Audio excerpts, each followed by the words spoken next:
And I do want to head out live right now, back over to France. As we promised you, President Trump holding several events, and there he is again. Let's lift up the audio and listen in. And you show us who's the real ally. And without your support, your commitment, Mr. President, not my country only, but the Middle East will be in a different part of the world, a different situation today. So really my pleasure to see you today, Mr. President, and thank you for giving us the time. And there is a lot of things we can talk about for going forward between our two countries, how we can make our relationship even better. We love it. Thank you, my friend. See, when you're that rich, you can speak that lowly. I was just wondering, can anybody hear that? But when you're so rich, you have such confidence, and you don't have to do any strain to the voice. He's great. So, do you have any questions? What should we expect from the second stage of the negotiations from this memorandum? I don't know. It's a 60-day period or so. I think it's going to happen fairly on time. We've been both involved. I think they're going to want to get it done. Iran wants to get it done. They have to get back to business. And the relationship is now normalized. So I think it's going to go pretty quickly, Steve. Could go faster. Could take longer, too, but it could go faster. There's so much interest in the text of the document. Why not release the top? Oh, I will. Why not release it? Well, because Friday? I'd like to get a formal setting first before we do that. But I have no problem with that. It's a good document. Here's what it says. Iran will never have a nuclear weapon. That's what it says. It won't have one to buy, to develop. They will not have a nuclear weapon. And I would say that's about 99.9% of what I wanted, because we couldn't let that happen. You couldn't let that happen.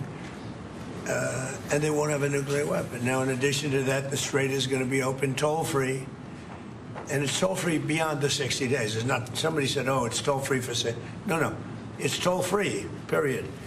When it opens permanently, it'll be toll-free.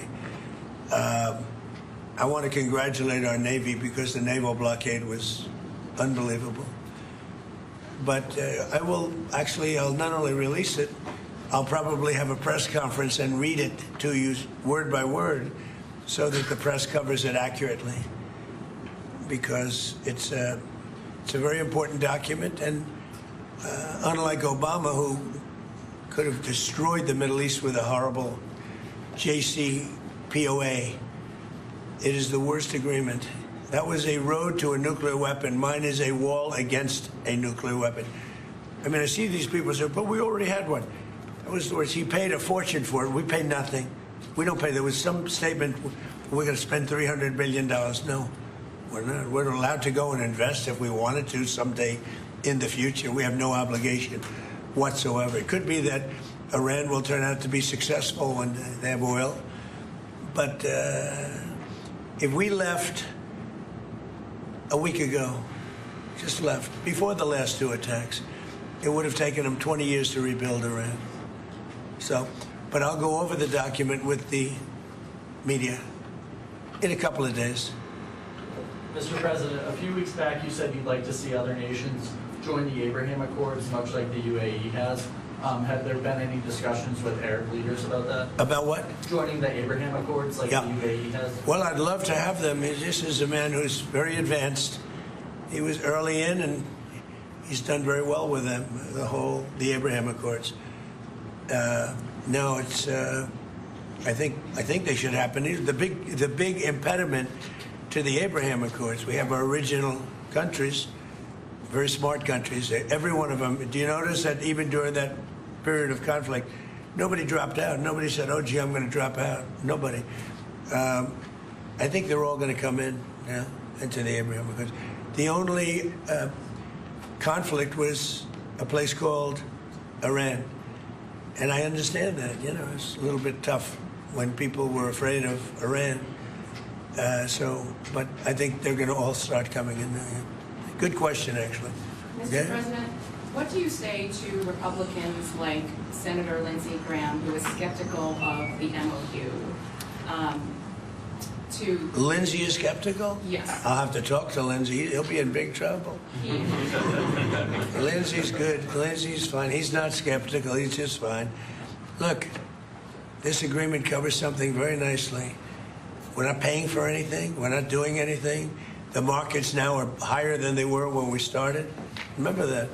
The stock market now is 2,500, maybe even more than that, points higher than it was when we said. It's pretty amazing.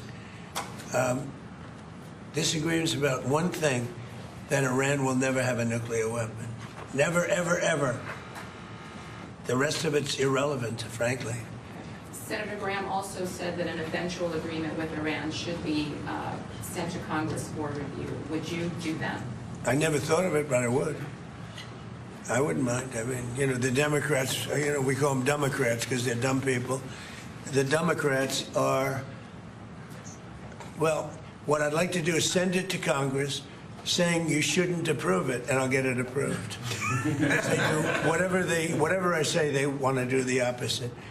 It's not working too well for them, by the way. But yeah, I never thought about sending it, never even thought about it, but I will. I will send it to Congress. I like the idea. On another topic. I mean, who wouldn't approve it?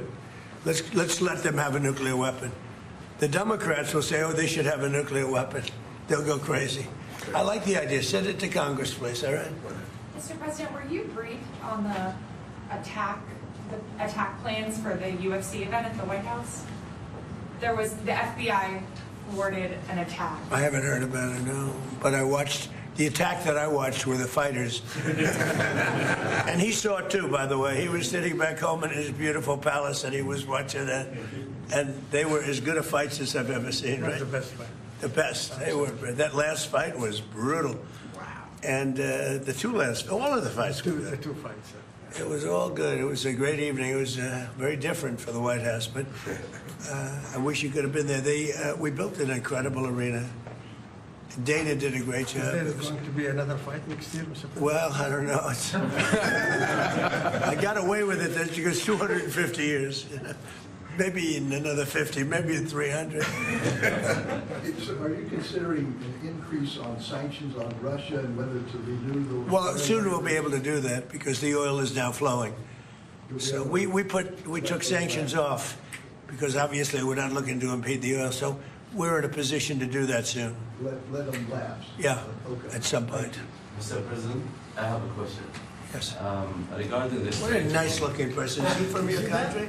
Is he from your country? Absolutely. No, he's got such a nice way about him. My people are they're so mean. Look at him, handsome guy. I could put him. Be careful. No, I could put him in a movie right now. Go ahead. Mr. President, how can we make sure that Strait of Hormuz is lasting for open for lasting and navigation in the future? Have a United States with a strong president.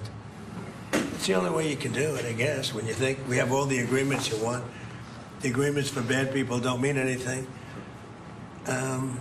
Look, we were the ones that blockaded this. They blockaded it, and we then said, well, we blockaded it for them, so they didn't get any oil. You're going to need to have, and this is true with a lot of things, if you have a strong president of the United States, a lot of good things can happen. You know? You know that better than anybody, right? Absolutely. You know it better than anybody. Stability of the Middle Mr. East. President, can you talk a little bit more about the plan for the enriched uranium that is in the mountains? Yeah, we do. We'll take it. Has Iran said they would welcome the U.S. coming in? How specific? Iran will be just fine. What's happening is that at an appropriate time, there's no rush at all. We have cameras from space on it. We know everybody that goes there, which is like nobody. The B-2 bombers hit it. The entire mountain collapsed inside it. It's a very tough excavation. Nobody else can do it but us and probably China. They have the equipment. We have the equipment. We're in no rush, but we get it, and when we get it, we'll destroy it. Is that part of We're not looking to take it. We're looking to destroy it. We have plenty of it. Tell it the Versailles dinner tomorrow night. What prompted you to go to that? The dinner tomorrow night in Versailles. So, well, I'm a fan of beautiful places. And I was leaving in the afternoon, and then the French president, who happens to be a very nice man, invited me to dinner at Versailles. And Versailles is not a gold leaf. Versailles is the real deal. And I said, I'd like to do it. I mean, you know, all it means is that I get home later in the evening, meaning early in the morning, and I'm not a big sleeper anyway. I'll be in the Oval Office I won't lose any time in the Oval Office. So I have to say this, our country is doing really well. We're doing better than we've ever done as a country. The stock market's the highest, everything's the highest. 401ks are the highest they've ever been by 25%. And we're doing really well. And now you're going to see prices coming down. You know, when I took over, prices were very high. We had the worst inflation in the history of our country. Prices were high, eggs were high, bacon was high, everything was high. And the first question I got asked, what about affordability? I did a news conference one day after I took over, and these people said, what about affordability? I said, I didn't cause it, but I'm bringing it down. And now with the fuel going way down, you saw it yesterday, it went down $6, $7. With fuel going down, as goes fuel, so goes everything. I've always seen that, right? Fuel, you're in a very good business because as goes fuel, so goes everything. Fuel is dropping. It's now in the 70s per barrel. And I think we'll get it down. When I say, I was in Iowa, and we had great victories in Iowa. And when I left, I noticed in a gas station, $1.85 a gallon. That's where we were. It's a little bit higher generally, but I saw two stations, $1.85, one had $1.91. And, you know, we're going to get around those levels. So, very honored. Thank you very much, everybody. Thank you, Brad.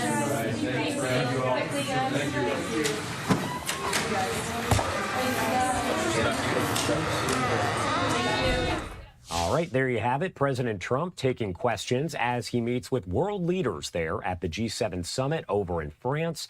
As I mentioned, we do expect we're going to get several news conferences like that where we hear from world leaders as well as President Trump and other members of his administration. We'll bring that to you live as we get it.